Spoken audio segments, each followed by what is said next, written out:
Hey, what's up, man? How y'all doing on this beautiful Friday? It's another episode of Notable Prisons and the inmates that occupy them. But first things first, go and get your lighter ready. Hey, I realized on the last episode that I didn't have a normal lighter. I had like a torch lighter, so the sound it wasn't even there. But anyways, drop some comments, subscribe, hit the like button.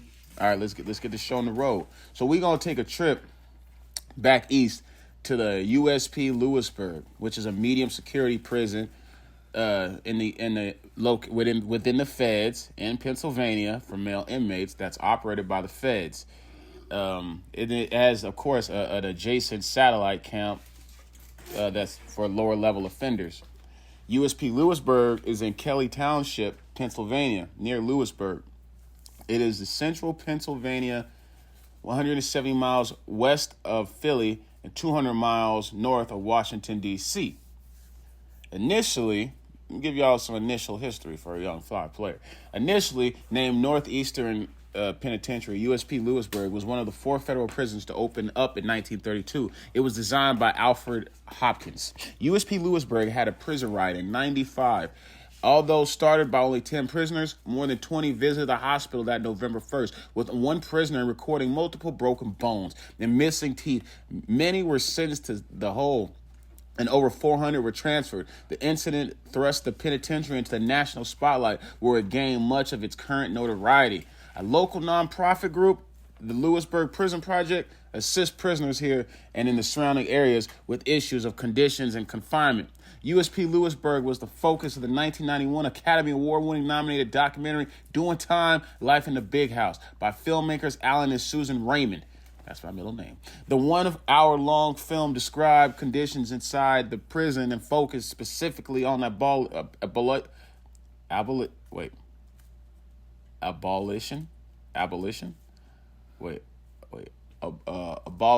There you go. Abolition of parole with the federal system and the fears held by many prisoners about reintegrating into society upon their eventual release from prison.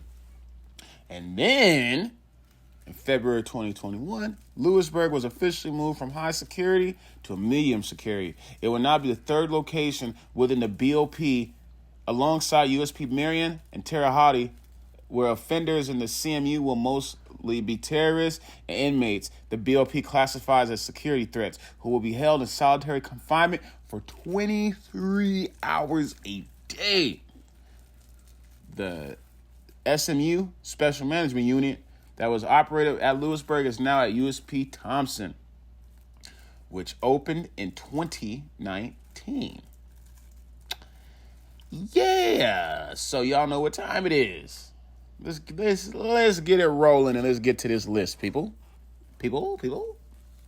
First up, we have Ronnie Truccio, who was, and maybe still be, a New York mobster with the Gambino crime family who ran the Ozone Park Boys crew during the 1990s. And he is currently serving a life sentence at FCI Schuylkill, where he got transferred to after a while of being at what's this place called? Lewisburg? Yeah, exactly. But yeah, he's serving a life sentence. And essentially, they got him on the RICO case because he was a capo regime for the Gambino crime family. I wonder if he knew Sony and Michael Franzese. Good question, right? Next, we have David Tai. He was the founder and crime boss of the Vietnamese Born to Kill gang during the late 1980s and the early 1990s. It was one of the largest groups of for counterfeiting watches in the New York counterfeiting industry. And he was convicted of murder, extortion, racketeering, alongside a multitude of charges in 1992 by a federal judge in Brooklyn. David Tai is now at FMC Devens, serving out the rest of his sentence. Next we have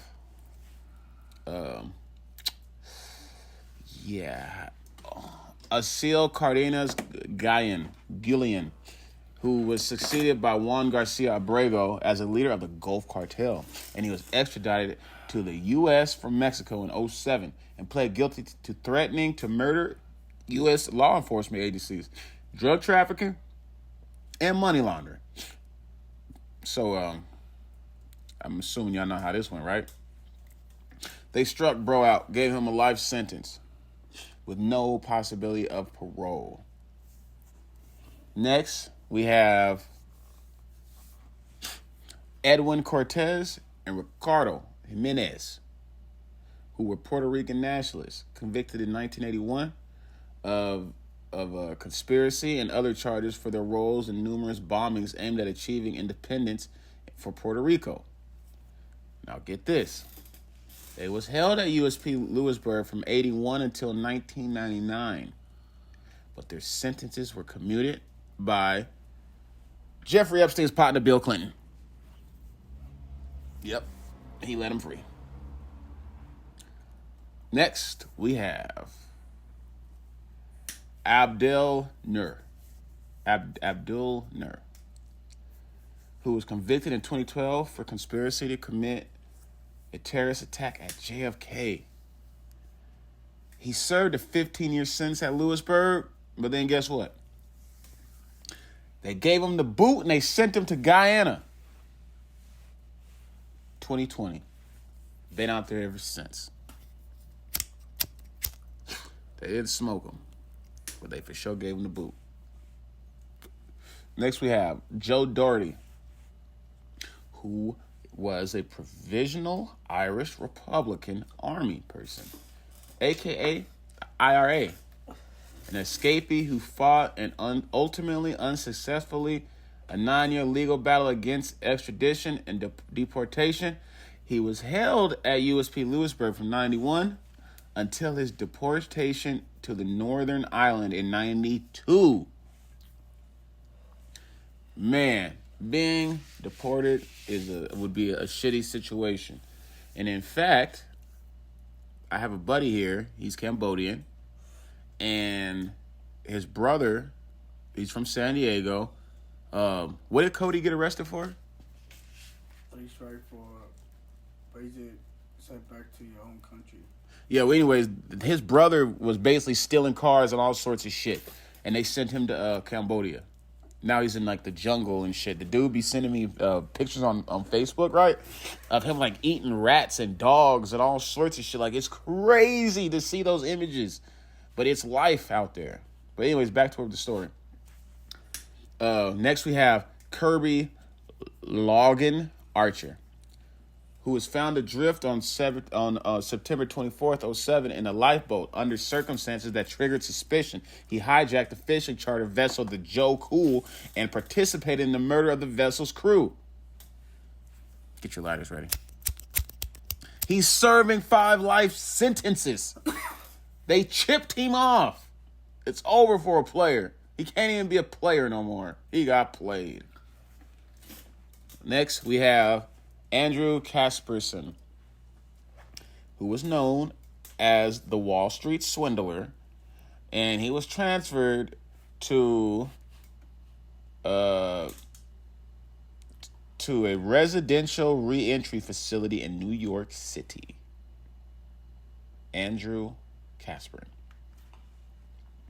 Next, we have Robert Hansen, who's an American serial killer convicted in 1983 of murdering 4 women near Anchorage, Alaska, and suspected of 15 other murders.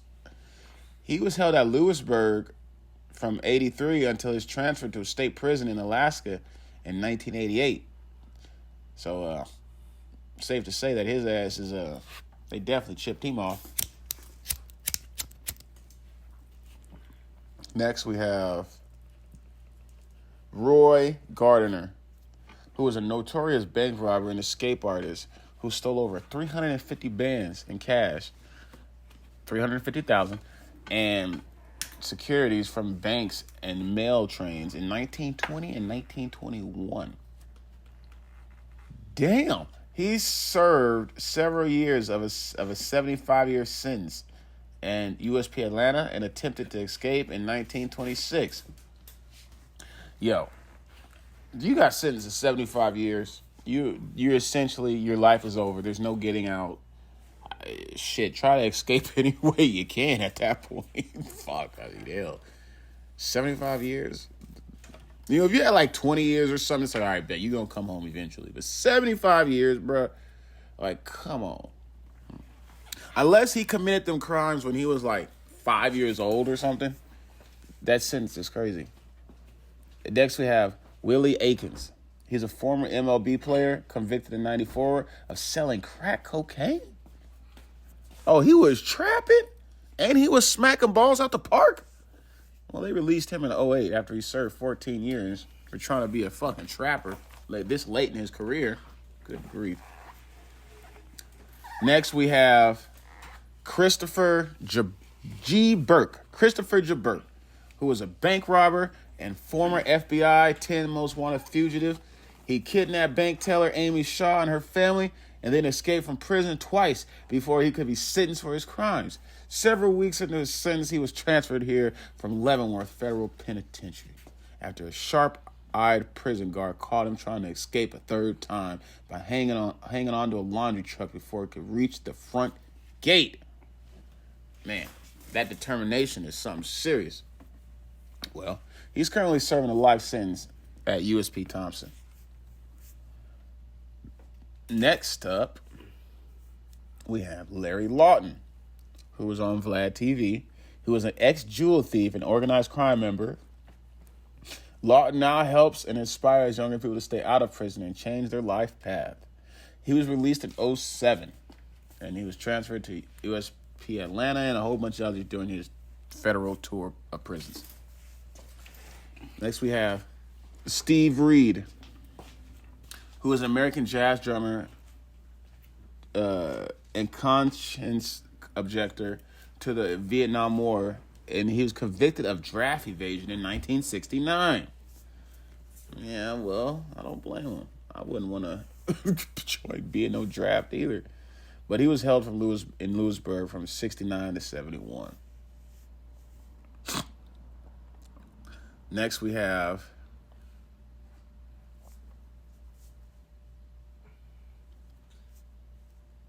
Chevy Kehoe, who is a white supremacist convicted of charges of racketeering in aid of a murder and a robbery conspiracy in connection to the kidnapping, torture, and murders of William and Nancy Mueller and their 8-year-old daughter, Sarah Powell. Co-defendant Daniel Lewis was executed for the murders of at the United States Penitentiary, Terre Haute, on July 14th, 2020. And they definitely smoked his ass. White supremacist dude, they cooked him. They cooked the white supremacist until the meat turned dark. He wasn't a fan of that. Next, we have John Walkowitz, who's a bank robber portrayed by Al Pacino in the 1975 film Dog Day Afternoon. And he was held at Lewisburg from 1973 to 1979. Next, we have, shout out Ryan Upchurch. Not him, but we have Carl Upchurch, who is an American activist, author, and educator portrayed by Omar Epps in the 2002 film Conviction. And he was released in 1982.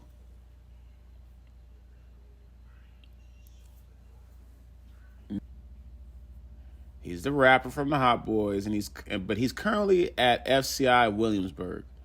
But basically, let me tell you a little something about BG. I'm gonna go in a little bit of detail here about this fellow, just because I'm a fan of BG, so it's only right. Right. So basically, on November 3rd, 2009, BG was arrested in New Orleans after police pulled over his Chevy Tahoe for a routine traffic stop. It was rumored that he was leaving the home of his girlfriend in uptown New Orleans when he was stopped by the police in the eastern New Orleans. During a search of the vehicle, police found 3 guns, 2 of which were reported stolen. BG was booked onto the into the Orleans Parish Jail on an illegal carrying of weapons. Charge BG appeared in court November 5th, and his incarceration and bond information were unknown to the press at the time. On February 11, 2010, he appeared in court and entered a not guilty plea. On July 18, 2012, BG was sentenced to 14 years in a federal prison for gun possession and witness tampering. So, in theory, he got sentenced to 14 years in 2012, so he should be out in about 4 years. Sometime between now and within 4 years. I mean, they should just release him now. I mean, hell. But anyways, y'all, I appreciate y'all for watching this episode. Stay tuned. We got some more heat coming. See y'all Monday. Remember, uploads every Monday and Friday. Light player.